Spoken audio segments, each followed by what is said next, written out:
Bueno, Diego tiene 35 años. Ya 35. 35 años. Es profesor de Geografía, egresado de la Universidad Nacional de Mar del Plata en el año 2007.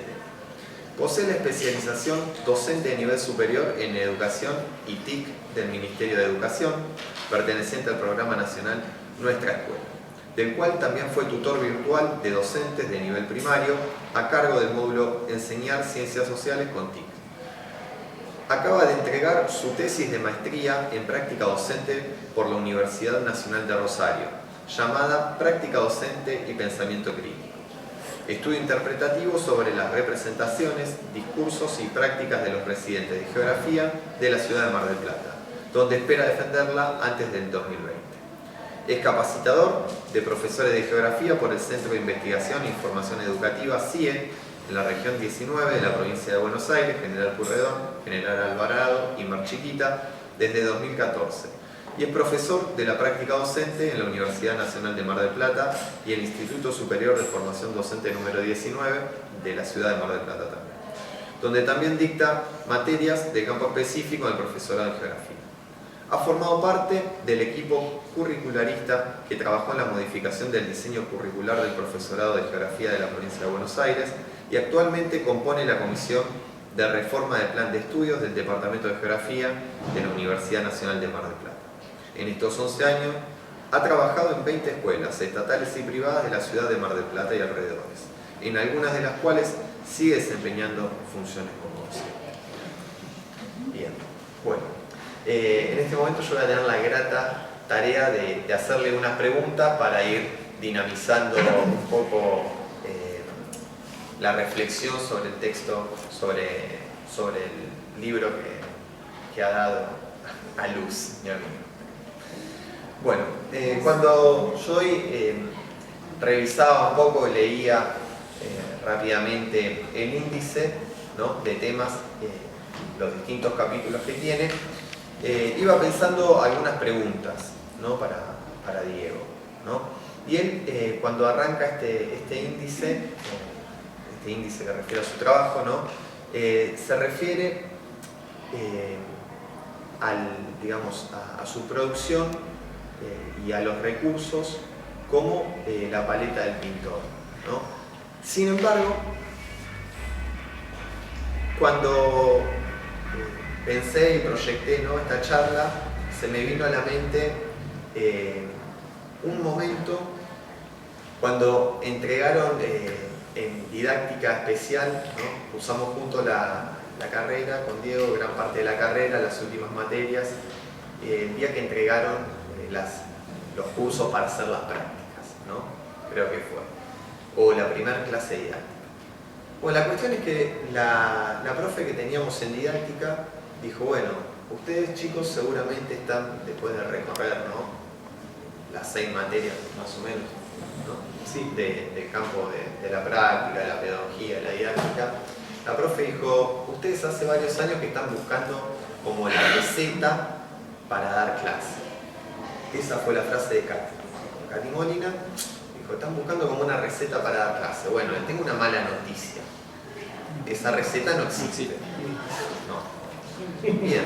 Bueno, a pesar de esa noticia, cuando me puse a mirar, a leer el índice y a revisar un poco el texto que me envió Diego, digo, bueno, no hay una receta, pero Diego tiene muchos ingredientes, ¿no? Tiene muchos ingredientes muy diversos que van realzando y dándole distintos gustos, ¿no? Y bueno, la primera pregunta que me vino a la cabeza, pensando un poco esta historia con Katy y que compartimos esa situación con Diego, es, bueno, ¿qué condimentos, en estos condimentos que Diego trae en su libro, ¿no? Hay música, hay literatura, hay poesía, hay cine, ¿no? La primera pregunta que se me ocurre es cómo cocinó esta obra que tenemos acá adelante. Buenísimo. Bueno, primero buenas tardes. Y segundo, no me acordaba de esa anécdota, eventualmente. Pero ahora que me la haces recordar, sí. Una de las cuestiones que yo coloco en la conclusión del libro es que justamente esto no es un recetario, ¿sí? Pero, como dice Facu, tiene que ver con algunas cosas que yo fui recolectando con estos 11 años de docencia, que yo de alguna manera ya los tenía organizados, que les va a pasar a ustedes, que de repente tienen carpetas tanto en biblioratos o ahora por ahí más en carpetas digitales, donde de repente tienen cositas para segundo año, para tercero, para quinto, para sexto y demás.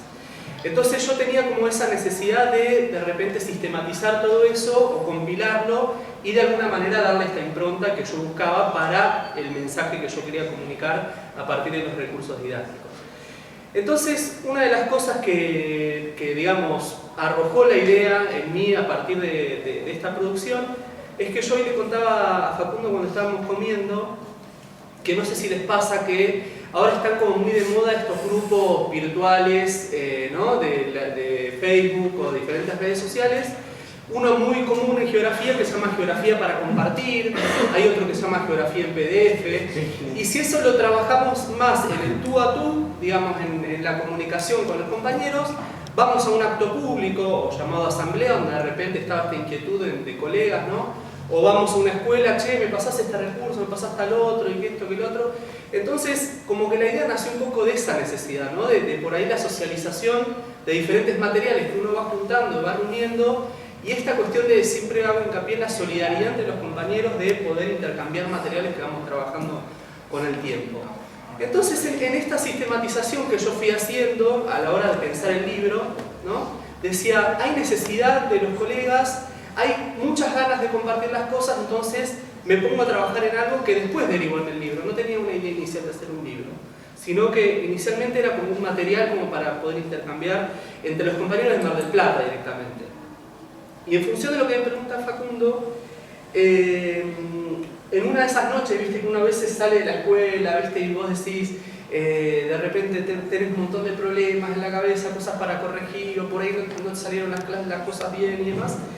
Se me vino a la mente esta tarea que muchas veces como docente encaramos, que acá cito a Andrea Lió, que es una profesora que seguramente leen en alguna cátedra, que tiene que ver con la tarea artesanal, como muchas veces nosotros hacemos un trabajo más digno de un artesano que tal vez que de un profesional, ¿no? Aunque yo sostengo que también la docencia es una profesión, ¿no? Entonces se me vino a la cabeza este pintor, y ahí si querés avanzar la diapositiva, porque les traje unas imágenes, no se preocupen que no les voy a aburrir con ningún texto, de pensar al docente, de pensarnos como un artista que de repente se encuentra con un lienzo, ¿no? En donde de repente tiene por ahí una idea de condensar ciertas cuestiones que él viene teniendo en la cabeza, sentimientos, ideas, y las quiere plasmar en ese lienzo que aparece en blanco. Entonces, en función de tu pregunta de cómo pensar por ahí esta diversidad de recursos que yo fui reuniendo con el tiempo, empecé a construir este paralelismo, ¿no? Digo, si el artista cuando tiene el lienzo adelante, tiene esa paleta de colores donde esas pinturas todo el tiempo apela para, digamos, plasmarla en ese lienzo, ¿por qué no pensar nuestras clases de esa manera, no? Uno tiene de repente en la paleta de colores, ya volvemos a la metáfora, que serían estos recursos, que como bien decía Facu, después vamos a hablar un poco, que tienen que ver con películas, con pinturas, con fotografías, con canciones y demás, y cómo de repente uno elige, ¿sí?, ciertos recursos para poder plasmar la obra, léase la clase, y poder desarrollar con nuestra propia impronta y nuestra propia idea esa clase de geografía, de historia, de biología, la clase que a nosotros nos identifique. Entonces van a darse cuenta que en una primera parte yo hago una pequeña definición, no sé si después querés que trabajemos un poco la idea del recurso didáctico, pero lo cito ahora, que hoy Facu les comentaba que yo hice una maestría en la Universidad de Rosario donde leí un autor que se llama Alejandro Spiegel, que me pareció muy interesante porque salía de la idea del recurso didáctico bien convencional, ¿no? Esta cuestión de la apoyatura material de un determinado contenido para trabajar en el aula. No, lo que hace Spiegel es muy interesante, la definición, que es la siguiente. Uno elige un recurso didáctico a partir de la representación que tenemos de la clase que queremos construir. Y en esa elección de ese color, volvemos a la paleta, en esa elección de ese color, supongamos el color verde, yo estoy dejando afuera otros colores, ¿sí? ¿Por qué yo para trabajar? Vamos al caso no sé, de la minería, ya que la mencionaste, el caso del litio que van a estar los compañeros, o el caso del cordobazo, que ahí leí algunos trabajos que están muy buenos de historia, espero poder escucharlo. El colectivo hace 5 y 20, espero poder escuchar la mayor cantidad de trabajo.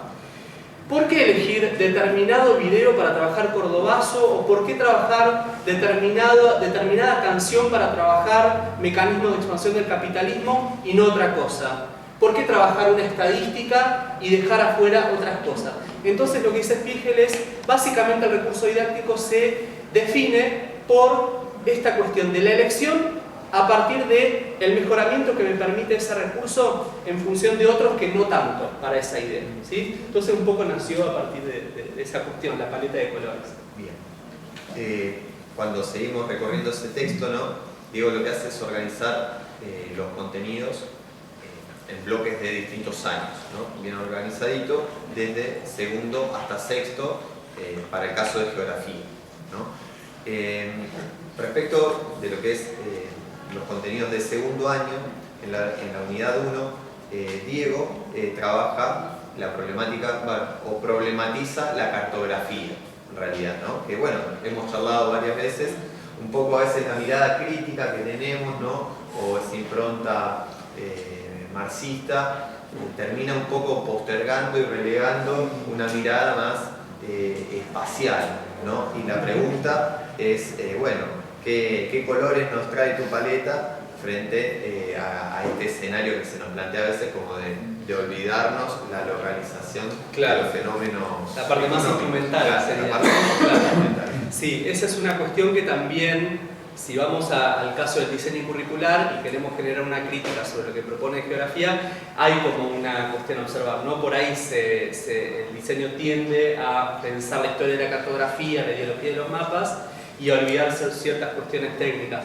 Yo una de las cosas que hoy a la distancia, por ahí hago la autocrítica de mi libro, que lo comento al principio igual porque sabía que iba a ser una de las cuestiones que más de repente iba a ser como una debilidad del libro, es que, porque vuelvo a la idea esta de que en principio yo lo pensaba para mis colegas de Mar del Plata y nada más. Yo digo que el libro es provincia de Buenos Aires céntrico. ¿Por qué? Porque está organizado a partir del diseño curricular nuestro de provincia, ¿no? Porque de repente es lo que les va a servir a ustedes, lo que les sirve a colegas, ¿no? Tal vez tenéis esa organización, como decís vos, de segundo a sexto, con el temario que propone el diseño curricular, con todas las unidades colocadas. Y después, déjame señalarte una cosa antes de ir a la pregunta tuya. Una de las sorpresas que me llevó esto del libro, que soy nuevo en esto de la escritura del libro, es que estas mismas redes sociales me difundieron el libro a todo el país. Entonces, hacen que sí, porque viste los comentarios de la gente que me pide el libro de los lugares más inhóspitos, inesperados para mí, desde Jujuy hasta la Antártida que llegó el libro. O sea, no lo puedo creer. Sí, llegó a Ushuaia, Santa Cruz, Salta. Y de repente yo pensaba que tal vez la forma de encarar el diseño curricular de la provincia de Buenos Aires, con el cual yo acuerdo la mayoría de las cosas, tal vez para otras provincias no es tan así. Entonces, yendo a tu pregunta, lo que yo traté de hacer es, de alguna manera, conciliar miradas, ¿sí? Porque el diseño curricular de la provincia de Buenos Aires es bien concreto con esa mirada histórica y política de la cartografía.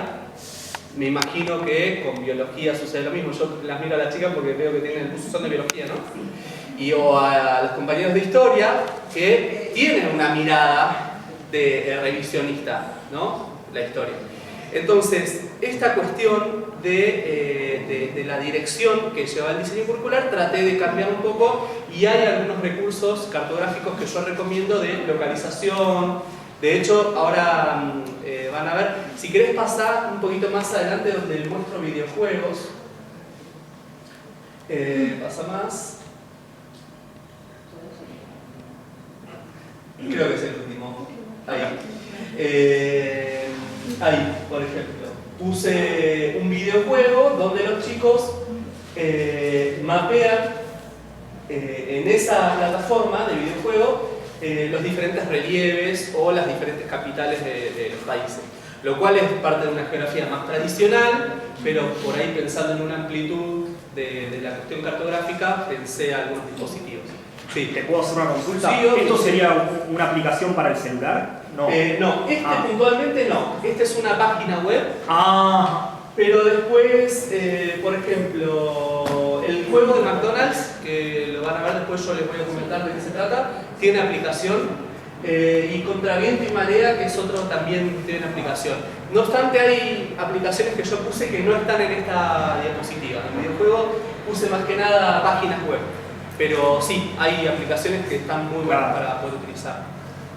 Bien, dentro digamos, de lo que son los contenidos del segundo año, en el texto vi que te referías al Plan Puebla-Panamá y al caso de IRSA. Bueno, varios cursos estuvimos trabajando un texto de Videla, de Gabriel Videla, que se llama Arquitectos del Mundo, que también se refiere un poco al rol de los organismos multinacionales de crédito, un poco al escenario geopolítico y al rol del Estado en el contexto neoliberal, y señala o sitúa estos ejemplos, ¿no? Bueno, la pregunta es, bueno, ¿cómo hacer la bajada y cómo llevar estas temáticas que tienen esta escala y esta magnitud a los chicos de segundo año de la secundaria? Sí, eso es un tema.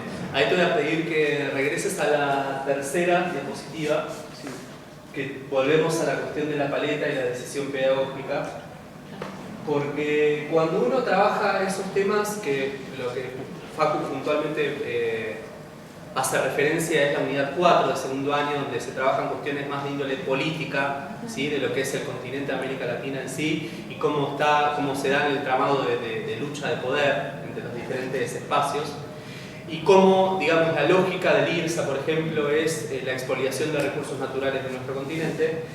Hay una cuestión que tiene que ver con la decisión pedagógica. ¿Por qué? Porque si uno de repente piensa al continente de una manera exclusivamente descriptiva, monolítica, donde de repente pensamos el relieve a partir de los recursos naturales, los minerales que existen allí.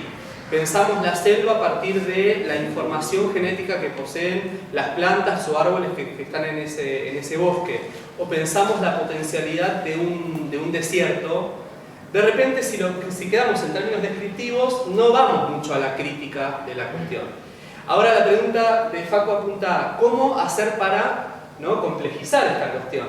Entonces yo ahí agregué dos videos que tienen que ver con un poco la idea de estos proyectos que ayer me contabas que escuchaste a Borón, ¿no?, que tienen que ver con una lógica mucho más amplia, extraestatal, para poder, digamos, extraer los recursos de nuestro continente. Entonces de repente yo pienso en la decisión pedagógica, en esto de trabajar recursos naturales en sí mismo o trabajar recursos naturales a partir de las lógicas estatales o supraestatales que se dan para poder extraer esto. Entonces, la idea básicamente de esos recursos es complejizar y apuntar a la sensibilización de los estudiantes en cuanto a la defensa del patrimonio público, ¿no?, los bienes comunes que tienen que ver con nuestro continente. Ahora avanzando, yendo un poco, saliendo de la temática del segundo año, cuando entro, digamos, en los casos de tercer año, veo que los chicos, en la proyección esta que tiene Diego en su trabajo, los voy a invitar a escuchar Arbolito y Boom Boom Kid, que son algunas bandas. Una atravesó mi etapa adolescente y la otra ya una etapa más de la juventud. Cómo se articula con el espacio y la organización del territorio nacional y con la unidad de espacio y economía, estas dos grandes bandas. Si querés pasar a la parte de música, donde yo creo que no coloqué las que hace referencia a Facu. Puse a Mercedes Sosa, residente de Calle 13, puse a Galeano y a Neruda, porque ahí puse, bueno, música y literatura en conjunto.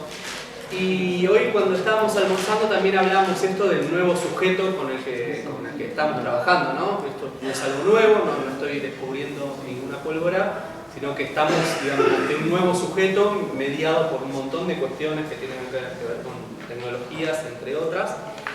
Y de repente un poco está la demanda, ¿no?, de nuestros estudiantes de cambiar estas miradas monolíticas de la escuela, de la cuestión reproductivista de las clases, ¿no?, de la cuestión de que solamente nosotros tenemos la palabra y la verdad, y que de repente nos obliga a abrir el panorama hacia otras miradas. Entonces de repente uno piensa en que ellos tienen muchos intereses que muchas veces exceden la cuestión escrita estrictamente, ¿no? A veces uno tiene, digamos, gusto por un texto y de repente lo lleva al aula, pero por ahí puede suceder que ese mismo tema es trabajado por algún artista puntual que les puede abrir la cabeza en otro sentido, en un sentido artístico, que no necesariamente tiene que ver con un texto académico, ¿no? Entonces yo acá me acuerdo de una anécdota puntual que me pasó con estudiantes. A mí siempre me gustó utilizar la música en el aula, no solamente para ambientar momentos, sino para, digamos, trabajar la fortaleza de las letras de las canciones. Recuerdo una vez que tuve un curso donde había dos chicos que no se enganchaban con la materia, ¿no? Yo trabajaba en aquel momento, hace muchos años, mucho la cuestión escrita. Y de repente veía que esos dos alumnos, digamos, estaban siempre en otra, no daban bolilla a la materia de ninguna manera. Y de repente yo vi que a ellos les gustaba mucho el rap, ¿no? Como que les gustaba, digamos, escuchar rap, y no solo eso, sino hacer letras de canciones. Entonces me acuerdo que les propuse para una determinada temática hacer un rap que les sea representativo de lo que ese tema les estaba transmitiendo. Y a partir de ahí los enganché con por lo menos esa temática y empecé a decir, bueno, por ahí, por ese lado, uno puede buscar de repente artistas, incluso no solamente proponiéndolos unos, sino tirándoles la pelota a ellos, es decir, mirá, estamos hablando de pobreza en Argentina. ¿No les parece que de repente hay artistas o bandas que ustedes escuchan que son tranquilamente susceptibles de trabajar en clase? Entonces vos ves que a la clase siguiente te traen canciones. Yo les puse un kit para que lo conozcan, porque también está bueno que se genere ese intercambio. El otro día, por ejemplo, algunos me hicieron conocer a Woz, que es un rapero de ahora. Yo no lo conocía. Y de repente nosotros, con nuestro punk hardcore de los 90, el principio del 2000, hacer ese intercambio cultural, transgeneracional, que me parece súper interesante. Y puntualmente con el contenido que me refiere Facu, la letra que yo puse en un kit tiene que ver con una cuestión que para mí fue de avanzada por parte del cantante, que se le dice Necros, ¿no? Que es el hecho de que él trabajó la cuestión de género mucho antes que muchos artistas, ¿no? Él problematiza en esa canción a partir de la vida de una chica que vive en una periferia de una ciudad y que le cuesta muchísimo por el hecho de ser su condición femenina el doble de lo que le cuesta a cualquier persona. Entonces él trabaja la cuestión de la doble explotación, ¿no? De ser pobre y ser mujer. Y a partir de eso, en esa letra refiere mucho a lo que es la contaminación industrial, el peligro que refiere para una mujer volver a la casa en un colectivo a la noche. Bueno, trabaja esas cuestiones que para trabajar espacio urbano me parece muy interesante. Respecto al abordaje que dio hace cuarto año en la unidad 1, que refiere a las condiciones de desarrollo desigual en el mundo, y aprovechando un poco que están chicos y chicas que cursan la carrera de historia, me llamó la atención poder preguntarte por el concepto de geohistoria. Bien.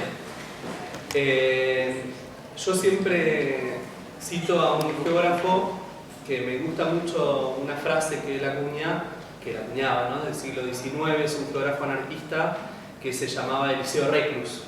Y él decía, o Reclus. Ah, sí.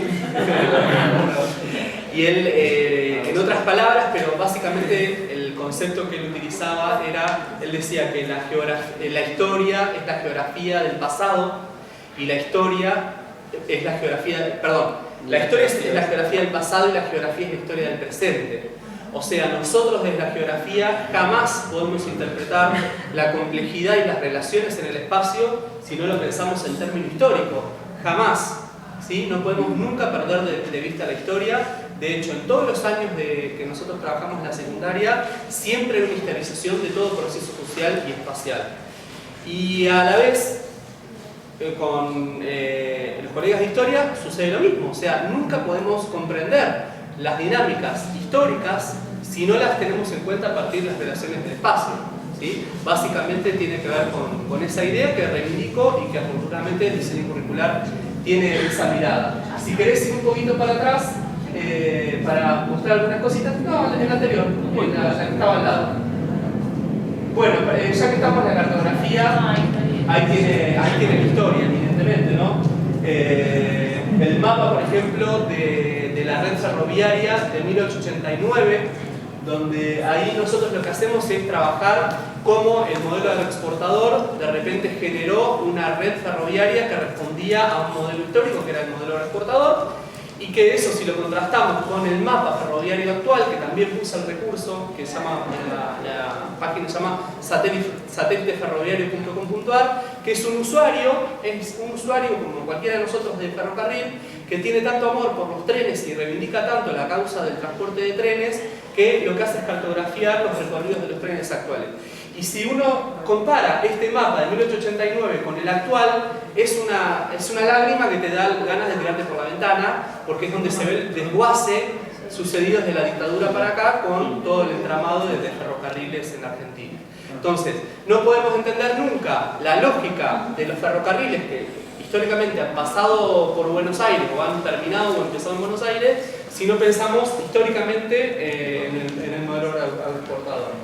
Y si querés pasar a la siguiente, que por ejemplo tenemos algunas historietas como aquella, ¿no?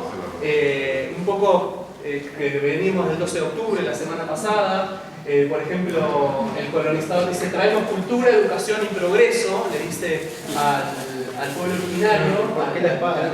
¿Y para qué la espada, maestro? Le dice. Entonces, como con algunas cuestiones artísticas, como por ejemplo esta historieta, esta famosa frase que dice que como una imagen vale más que mil palabras, ¿no? O de repente esta otra que tiene que ver con cómo condensa una pequeña ilustración, que no sé si ven porque por ahí está muy lejos y no se ve bien la imagen, pero acá aparece, por ejemplo, Sudamérica con una cosechadora que saca soja para alimentar a gallinas o a chanchos de Europa o de Asia.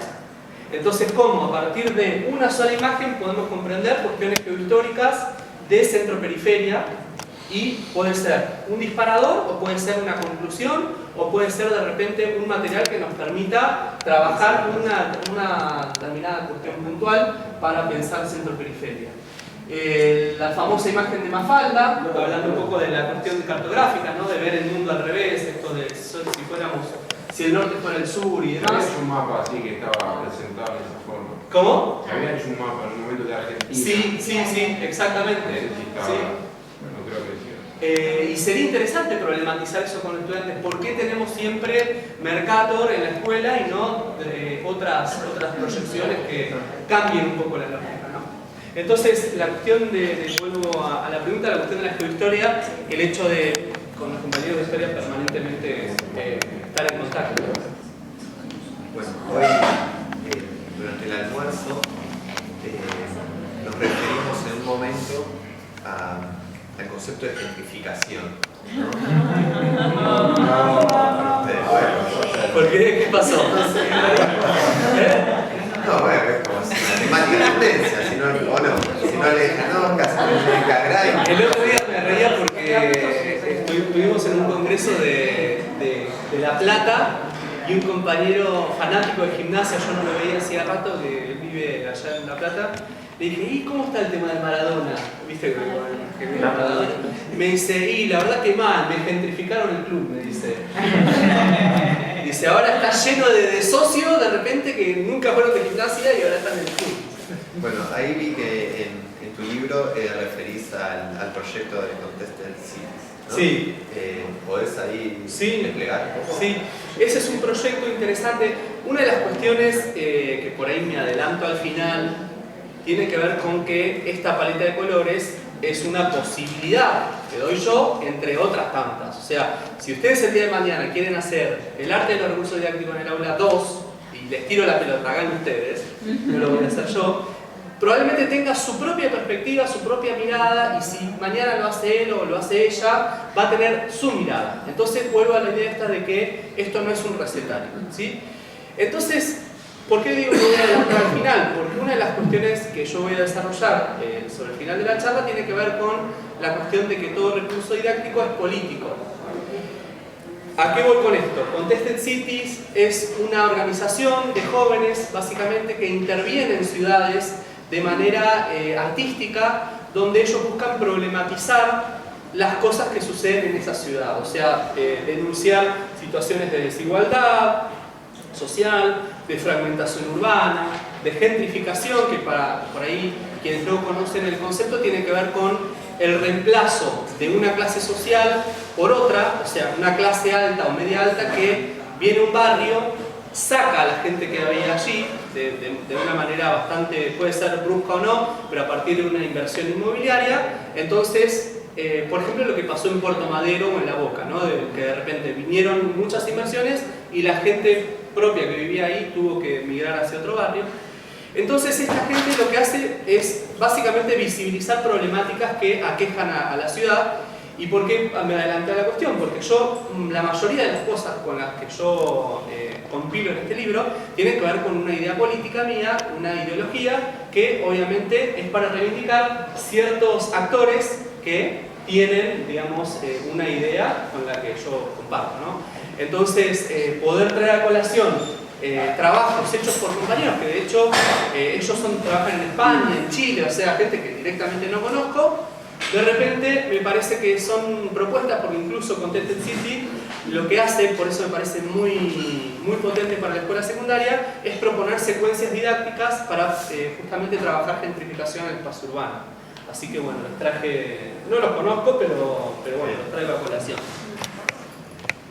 Después, lo que veo en el trabajo de Diego es que tiene una amplia gama de herramientas audiovisuales, ¿no? Entre ellas, bueno, La dignidad de los nadie de Lino Solanas, Pisa, Viejo y Faso de Adrián Caetano, Casas de Fuego.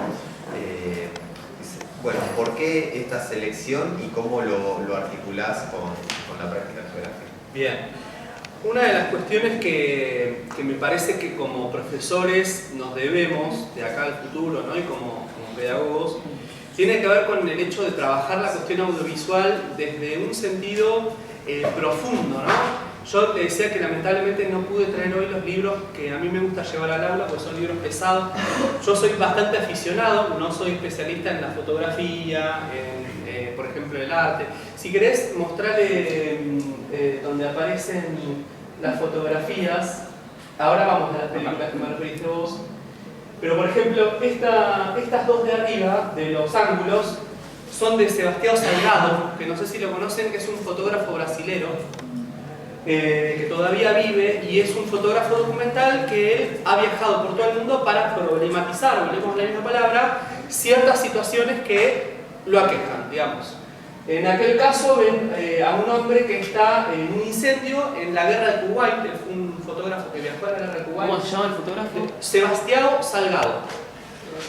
En el año 91, y acá problematizando la cuestión de los mineros de Serra Pelada en Brasil, para visibilizar la calidad de vida terrible, deplorable de esos trabajadores mineros en el oro, ¿sí? Entonces yo lamento no haberlos podido traerle los libros grandotes, pero me pesaban terriblemente en el colectivo, no los podía traer.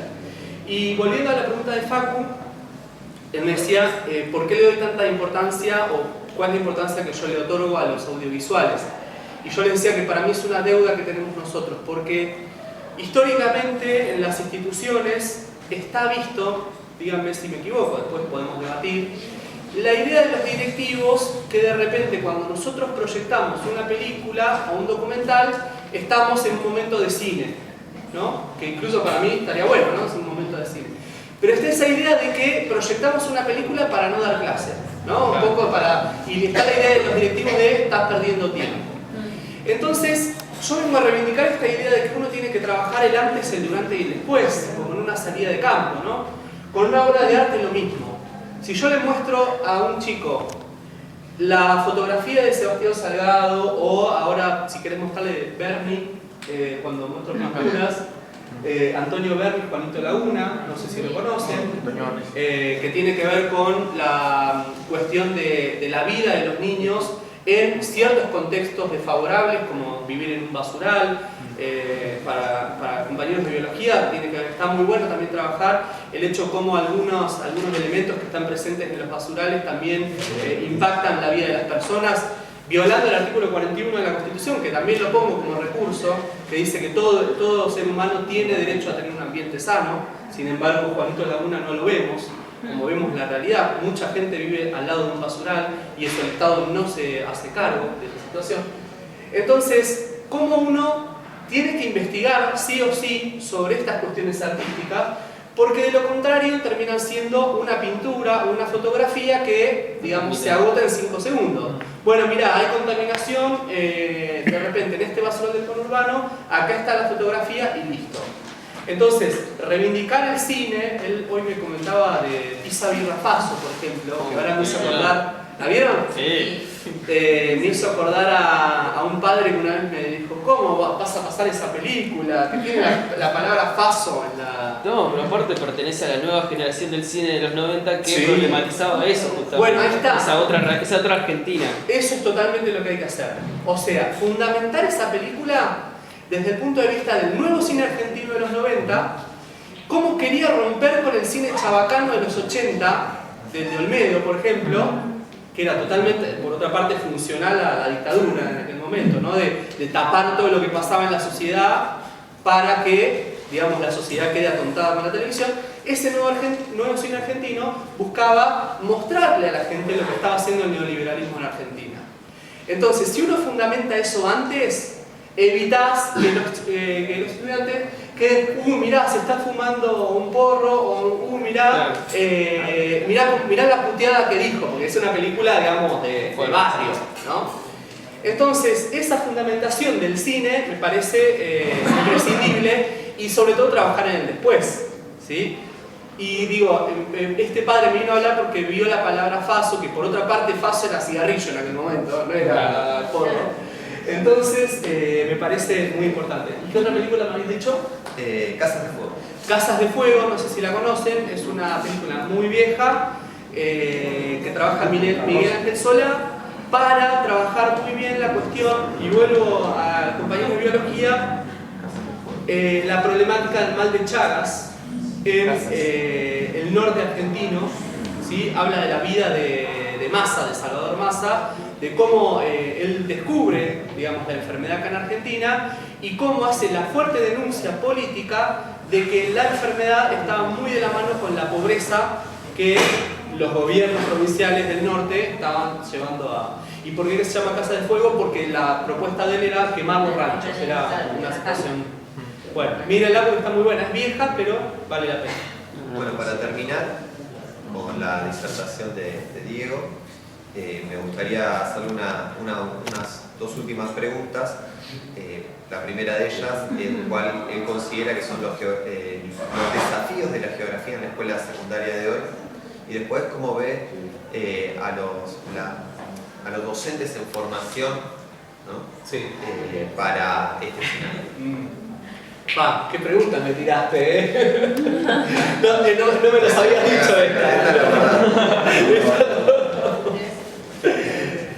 Yo creo que hoy estuvimos hablando un poco de esto, pero no me había dicho las preguntas. Yo creo que estamos en una buena perspectiva de lo que es la geografía en cuanto a que en la secundaria está esta nueva idea instalada de la geografía renovada en los estudiantes. De hecho, en el congreso el otro día, una de las cosas que comentaban que yo no acordaba, era que no se podía explicar cómo estudiantes que tuvieron una geografía totalmente tradicional en la escuela vengan a estudiar geografía, ¿no? Como diciendo, ¿cómo puede ser que una geografía fea en la secundaria y de repente seguís estudiando geografía? O sea, sos masoquista. Y sin embargo, para mí no es tan así. Yo considero que, ya te digo, la perspectiva es positiva, porque gracias a la formación que están teniendo ustedes, y ustedes a futuro están cambiando un poco esta realidad de la geografía escolar, en el sentido de que los estudiantes están teniendo una mirada mucho más amplia de lo que implica la geografía, que ya no estudia ríos, montañas y solamente mapas. Entonces, me parece que, y ahí les tiro la pelota a todos los presentes acá, de poder seguir trabajando esta idea de la crítica en la geografía, ¿no? De apuntar a un diseño curricular que lamentablemente en superior todavía no ha cambiado, no está, digamos, a la altura de la secundaria, pero me parece que puede ir por ese lado. ¿Y la otra cosa que me preguntabas? ¿Cómo ves los docentes en formación frente a este escenario. Bien. Bueno, ahí me gustaría por ahí intercambiar después con ellos, a ver cómo ven, y yo después les arrojo mi propia opinión. Me gustaría por ahí preguntarles a ellos. Si querés avanzar al final para cerrar esta idea del recurso, bueno, y recomiendo también algunos libros para pensar un poco, cerrar la idea del recurso como... Para que le vamos a sacar una foto. ¿Quién me había dicho de los redonditos de ricota? Yo te dije que está. Tercias, man. Cuando yo tomé este autor que les decía de Spiegel, que él decía que uno toma decisiones de un recurso en función de otros, se me vino la idea de que esta elección es política, ya se los he dicho, y yo cito a Patricio Reyes de Ricota cuando dice que todo preso es político, considero que todo recurso también lo es. Si no, díganme, por ejemplo, cuando hablamos de pobreza, a la hora de sensibilizar y empatizar a los estudiantes con situaciones de pobreza, si uno toma un recurso didáctico que de repente tiene que ver con el IDH y una cuestión numérica fría, una tabla de números, es lo mismo que trabajar Pisa y Faso con una película que vos ves la pobreza en carne y hueso, o sea, de protagonistas, que si bien es una ficción, claramente tiene que ver con gente que sufre. O de repente trabajar con Calle 13, la canción Hay un niño en la calle, ¿no? Donde uno de repente pone a los estudiantes en una sensibilización que los hace posicionarse de una manera diferente.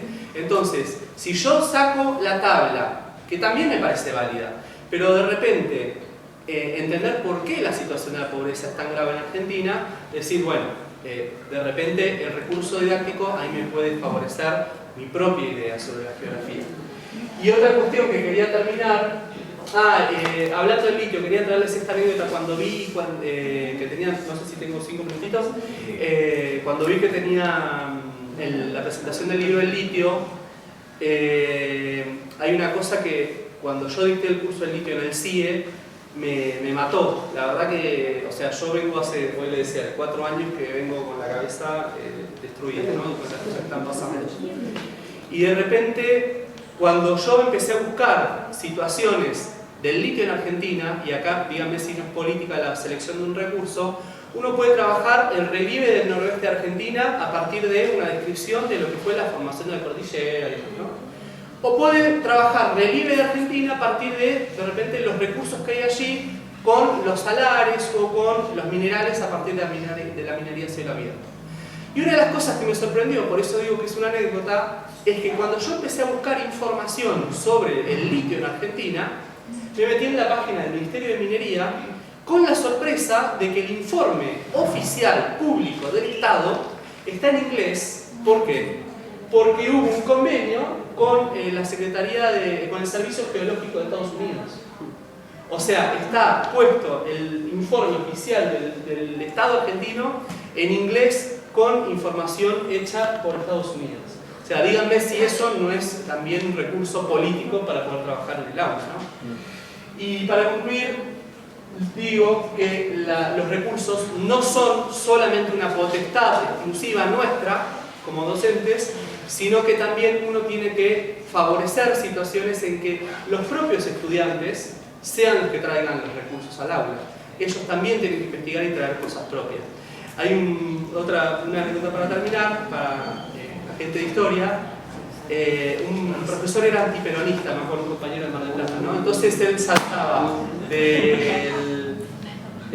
del 45 al 55, o sea, decidía no darlo, ¿no? O sea, lo pasaba por arriba, era un puente. Entonces, una vez vino un alumno y le trajo un libro de peronismo y le dijo, profesor, acá yo tengo un libro de mi papá que no sé, estaría bueno si lo quiere dar en clase, fijarse. Peronismo, hola, o sea, por más que no estés de acuerdo, yo no estoy de acuerdo con la dictadura, se lo tengo que dar. Y agarró y se pisó, así lo tiró al piso. Yo esto no lo trabajo. Entonces, eso también es una decisión totalmente política. Bueno, gracias.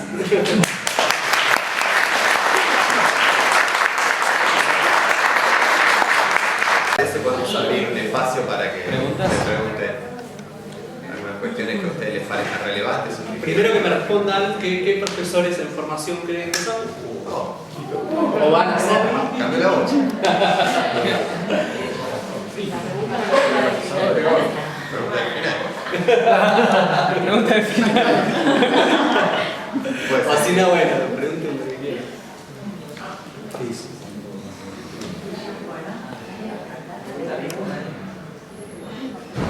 Que lo respondan nuestros profesores. Ah, bueno, está. Nadie quiere hacerse cargo del carbón caliente. Pero me parece correcto, ¿no? ¿Cómo nos ven ellos? bueno, yo me hago cargo. ¿Cómo lo van a hacer cargo? Compartimos 3 años, hasta acá 3, 4 años en las aulas, ¿cómo no van a hacer cargo de esa pregunta? Bueno, yo lo que veo es que tenemos un muy buen material, una muy buena proyección a futuro, y algo que compartí hoy con Diego al mediodía es tal vez estamos un poco alejados de algunos centros de conocimiento como son las grandes ciudades que tienen un montón de material, un montón de centros de investigación que pueden transferir conocimientos y digamos, construir más colectivamente de otra forma, ¿no? Y creo que tenemos que trabajar en esa dirección, de poner mayor esfuerzo a todo tipo de participación, de generación de jornadas, ¿no?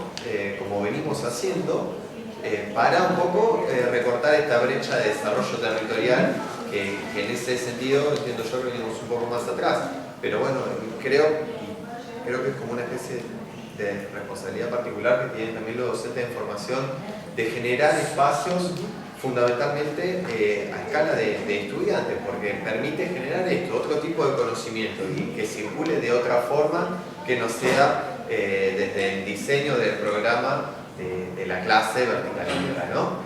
De hecho, yo ya hablaba con Jorge, ¿no? Esto que me decía de la necesidad de producir de ustedes, ¿no? Y yo les comentaba que esto es un puntapié y que les tiro la pelota para que ustedes puedan continuar el trabajo de producir, ¿sí? Así que vamos ahí, ustedes tienen esa misión de continuar. Nada. Diego, yo quería hacerte una consulta. Sí. Porque en la selección que vi que armaste muy bien, por ahí contanos cuál fue, digamos, tu lógica un poquito para armar los diferentes capítulos, porque vi que son bastante amplios. Por ejemplo, tenés capítulos donde trabajas muy bien toda la parte económica, que se puede adaptar tanto a segundo, tercero como a cuarto o quinto. Digamos, lo fuiste globando según las temáticas, las problemáticas, porque también excede un poco a lo que es puntualmente Sí. los diseños curriculares de provincia. Sí, eso yo lo comento al principio, que es una de las cuestiones que más se me complicó el hecho de cómo organizarlo. Primero lo había pensado por ejes temáticos, no me parecía, después lo pensé por tipo de recursos, primero todas las películas, después todos los mapas y demás, tampoco, y decidí finalmente tomar los diseños curriculares, pero como decís vos, de repente esta idea que es del propio diseño, ¿no? Que por más que sea prescriptivo, uno de repente puede aportar cosas, ¿no? Sumarle cuestiones, y que cuestiones que yo consideraba que tal vez no eran del todo cubiertas por el temario del diseño, por el abordaje del diseño, que tiene que ver con la formación propia. Vos dijiste muy bien, por ahí viste digamos, un sesgo más económico, y también yo le agregaría más ambiental, que tiene que ver con mi propia formación. Entonces lo agregué por ese lado, ¿no? Tomando un poco la maleabilidad del diseño, de que nos permite poder darle algunos caminos alternativos al propio temario. De hecho, la semana pasada hablé con un compañero que justamente tomó una suplencia de historia y me pareció muy interesante, porque dice que el profesor titular del curso, en vez de dar historia política y económica, como la mayoría hace, estaba dando historia ambiental a partir de Antonio Brailovsky. Y me pareció un enfoque interesante. ¿No te gusta? Bueno, el profesor trabajó las etapas a partir de cuestiones ambientales. Digo, o sea, ya que hoy fue la primera, va la segunda, porque Sí. te pregunté un poquito antes, pero no, por ahí está bueno que se lo comentes a los chicos. Una de las cosas que yo vi en el libro es que vos tomás el diseño a partir del segundo año, Sí. especialmente la parte de geografía. Sí. Bueno, que nos cuentes un poco por qué te abocaste puntualmente de segundo en adelante, ¿no? Sí, ahí hay una cuestión más práctica porque vieron que primer año de Ciencias Sociales. Digo práctica porque yo hace muchos años, diría 10, creo que trabajé mi primer año solamente en Ciencias Sociales, y toda la compilación que yo fui reuniendo en estos 11 años fueron a Geografía. Y por una cuestión de que dejé hace muchos sociales, no tenía mucho material para poder trabajar. Y por ahí me sentí un poco lejos de ese primer año. Y después una cuestión que estuvimos hablando recién con vos, es el hecho de que tal vez se sigue, y por ahí una autocrítica, lo tendría que haber trabajado, ahora que lo pienso, se sigue pensando en las ciencias sociales como historia y geografía separadas. Y por ahí tendría que haber trabajado algún recurso que concilie las dos disciplinas. Porque seguimos en esta idea de que si el profesor de primer año es de historia, da un 75% de historia, y si es al revés, 75% de geografía, cuando no debería ser así. El diseño habla muy bien de que es relación social-naturaleza en la historia. Es complementario, tal cual. Entonces, primer año por una cuestión práctica de que no tenía mucho disponible. Y sexto, por la situación que van a darse cuenta, yo recomiendo una secuencia didáctica propia de Mar del Plata, que hice yo, que implementé, que apliqué, y que me salió relativamente bien, que tiene que ver con la actividad pesquera, vos justo mencionás, trabajaba, y que por ahí, como es más de geografía local, no trabajé muchas cuestiones puntuales de recursos, porque entendía que, no sé, si alguien de Lavalle o de 9 de julio quiere trabajar sexto, no le iba a servir mucho cosas de Mar del Plata. Más que nada. Igual me parece interesante porque por ahí no sé si tenés pensado en un futuro hacer otra parte del libro, esto de poder incorporar otros trabajos de investigación que les sirvan a los chicos como ejemplo, claro, para hacer su propia producción de conocimiento, sí, ¿no? está bueno. Ya en sexto año que empiezan a analizar la realidad desde la producción, tenés el razón. conocimiento. Está genial que tengas esta, pero por ahí está bueno agregar otras que seguramente Sí, tienes un claro. montón para agregar, Sí. y que Sí. está bueno porque los chicos lo pueden ver como diferentes. De hecho, aspectos una para profe ¿no? fue que me lo compró, no sé de dónde era, creo que no sé, de Ramallo, pero me lo dijo más imperativo, me dice, tenés que hacer algo para sexto. Y yo le dije, sí, lo que pasa es que esto yo lo hago en mis ratos libres, o sea, no vivo de esto, yo doy clase como todos ustedes, tengo bastantes horas y bueno, lo hacía en mis ratos libres. Así que bueno, sí, es una materia Sí, tenés razón. Dada la complejidad de la ciencia social y que nos cuesta entender tal vez a todos Sí. estas diferencias, ¿no sería más atinado que esa materia, en vez de estar en el primer año de secundario, esté en el último? Sí. Como para entender la complejidad de la ciencia social. Sería interesante, muy interesante. Yo creo que ahí se puede conseguir con un proyecto en conjunto. Historia más geografía, hacer un proyecto de ciencias sociales, sería posible, digo, desde lo real, ¿no? Sí. Porque lo que proponés vos sería ya cambiar los diseños.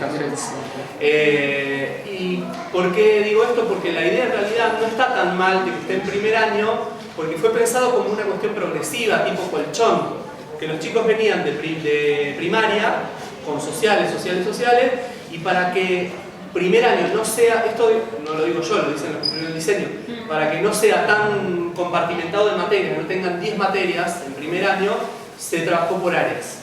Esa fue la idea del diseño curricular. Pero lo que decís vos, sí, claramente, hay que tener una madurez, digamos, evolutiva para poder comprender las ciencias sociales de manera más integral. Creo que en sexto estaría bueno. ¿Sí?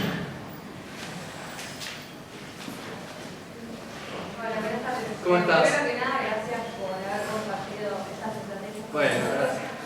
Como docente de formación del segundo de historia, uno pretende, volviendo a la pregunta que había dicho al principio, uno pretende ser lo más mente abierta posible, siempre pensando en el bien de las generaciones futuras, Totalmente. el legado que nosotros tenemos para ellos, porque lo que recibimos nosotros, poder dar lo mejor. Y quería hacer una pregunta, si tiene conocimiento del nuevo marco referencial y alguna opinión de este. Sí, no me gusta. Sí, además me parece que, o sea, es como un glosario que de repente arroja definiciones sobre intenciones que no se desarrollan, me parece teóricamente, ni prácticamente, y además me parece que incurre en una contradicción que es que trae a colación estos 4 principios del viejo marco político, que son diseños comunes, que son diseños relacionales, que son paradigmáticos y que son la cuarta, ¿cómo? Prescriptivo, bueno, la más importante. Sigue reivindicando esas 4 ideas, pero de repente ahora nos quieren implementar la cuestión del ABP, el aprendizaje basado en proyectos. Entonces yo digo, desde la bibliografía de aprendizaje basado en proyectos, el ABP mata prescripción, ¿o no?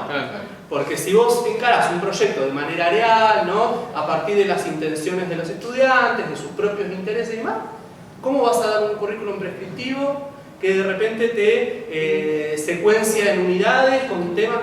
Entonces ahí hay una contradicción fuerte que nos tenemos que debatir y que no sé qué va a pasar con ese marco. Porque además cambiaron el marco solamente y después los diseños todavía siguen siendo... Incluso me parece que en la resolución derogan el marco anterior.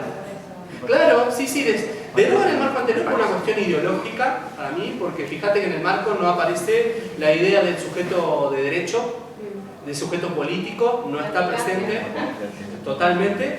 Y después, para mí se quedaron a mitad de camino, porque si vos querés reformar un marco referencial, cambia todos los diseños, pero tampoco no hicieron eso, así que no sé qué va a pasar.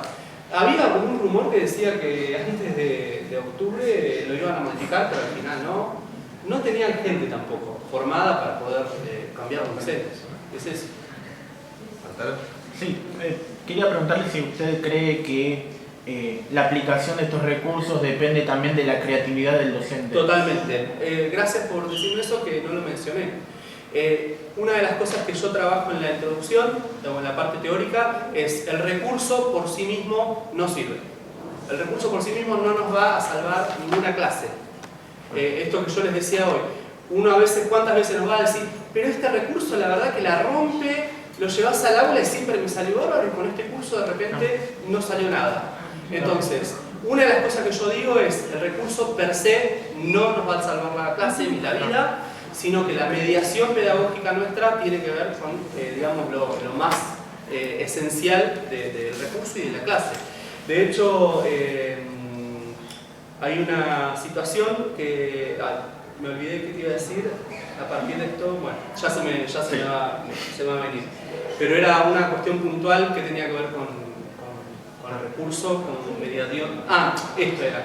Que ahora vieron que están como los adherías de las TIC, de que con las TIC nos van a solucionar la vida, tampoco esa idea.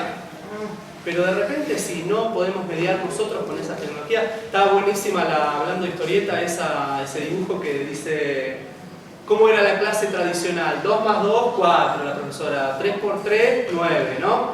Pero ahora vino la tecnología y estamos con el cañón, la computadora, todos tienen su netbook, que esto, que el otro, y ahora, claro, 2 más 2, pero proyectado, ¿no? Bueno, el recurso es lo mismo.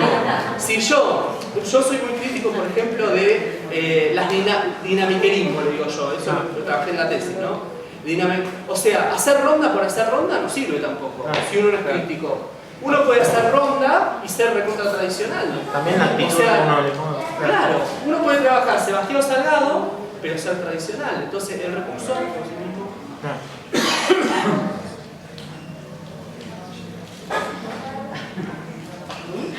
Diego, te puedo hacer una pregunta. Sí. Estos recursos, supongo que hay muchos de estos que vos utilizaste. Sí.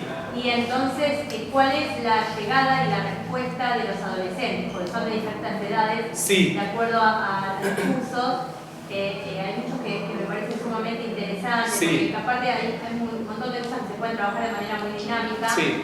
Entonces, ¿cómo fue la recepción por parte de los chicos con respecto a la utilización? Sí. ¿Vos has probado esto para luego? Sí, está todo chequeado, como dice, está todo probado.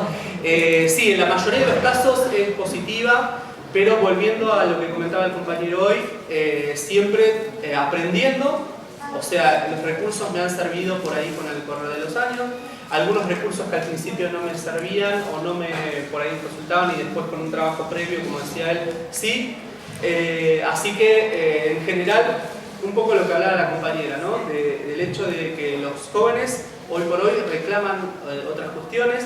Yo me acuerdo que fui hijo, me imagino de muchos de nosotros, de una secundaria donde venía el profesor y hablaba 1 hora seguido, y de repente yo quiero cambiar un poco esa lógica, y a partir de todos estos recursos, de alguna manera, y nos debe pasar, les debe pasar a ustedes también, te terminan agradeciendo, como que después te dicen, la verdad que después hablé con mis viejos esto y encontré por este lado. Y bueno, la mayoría de las cosas que he implementado acá me han resultado y han tenido una respuesta favorable por parte de ellos. Yo abajo de cada recurso, si querés volver a la segunda, sí, volver a la segunda, donde pongo los iconos, porque se van a dar cuenta que los recursos tienen iconos. Sí, una de las iniciales, donde está la paleta, ahí. Todos esos iconos representan los tipos de recursos, o sea, material escrito, películas, canciones, obras de arte, fotografías, audiovisuales, que son documentales básicamente, cartografía, páginas web y videojuegos. Y todo, pongo las direcciones de todo, las direcciones de las páginas web, así que ahí lo van a poder encontrar. Y sí, la mayoría de los casos, no te voy a decir siempre porque te estaría mintiendo, porque con algunos cursos no prenden, pero sí, traté de poner lo que me ha resultado. Dentro de todo, sí. Ya no le queremos sacar más tiempo, ¿no? Igual estamos... Cerramos con la otra. Sí. ¿Cuál fue la estrategia que a usted le pareció más efectiva en la clase? Estrategia didáctica, sí. No recursos. Estrategia didáctica. Bien, a mí una estrategia que me gusta mucho y que me parece que empatiza al estudiante con la salida de campo, pero siempre y cuando se trabaje el antes, el durante y el después. La salida de campo es algo que siempre terminan valorando, pero yo acá, volviendo a la pregunta de la compañera, también hago mea culpa de cómo fui aprendiendo con los años, porque yo antes, tal vez no hacía un trabajo importante antes, y llevaba a los chicos a la salida de campo y quedaban mirando el techo y no sabían qué observar. Y después no le daban la importancia que tenía la salida de campo. Entonces, con el tiempo también fui trabajando ese antes y el después para poder darle importancia a la cuestión. Y después otra estrategia que me sirve mucho, que me parece interesante, es el dossier, que es cuando yo les pido, por ejemplo, que tomen un sobre y que de repente busquen recursos ellos y que los vayan introduciendo en ese sobre, por ejemplo, el neoliberalismo en Argentina. Entonces les hago buscar las fotos de la dictadura, de Menem, de Cavallo, de la Rúa y los van metiendo. Después una entrevista a alguien que está a favor y alguien que está en contra del neoliberalismo, los meten. Después una película, Memoria del Saqueo, o la vemos y hacen las fichas con la película y los van metiendo. Esa estrategia de que vayan compilando con la verdad de las clases me sirve. Después los juegos de rol, las simulaciones, sí, eso sale muy bien. Ahí también hay que hacer, vuelvo a lo que decías vos hoy, un trabajo previo, porque si no queda una charla de café. Esto de que les encanta pelearse, viste que él es el empresario y él es el trabajador, y él es el Estado. Se recontra pelean, pero a veces sin fundamentos, porque no fue un trabajo bueno mío. Porque no les di el tiempo para poder asimilar la postura de ese actor social. Entonces, a veces es interesante trabajar con estrategias de largo plazo, pero siempre y cuando las trabajemos con los pasos adecuados. Perdón, pero quiero guardarle un tiempo a cada uno de los expositores, así que bueno, vamos a dar un aplauso.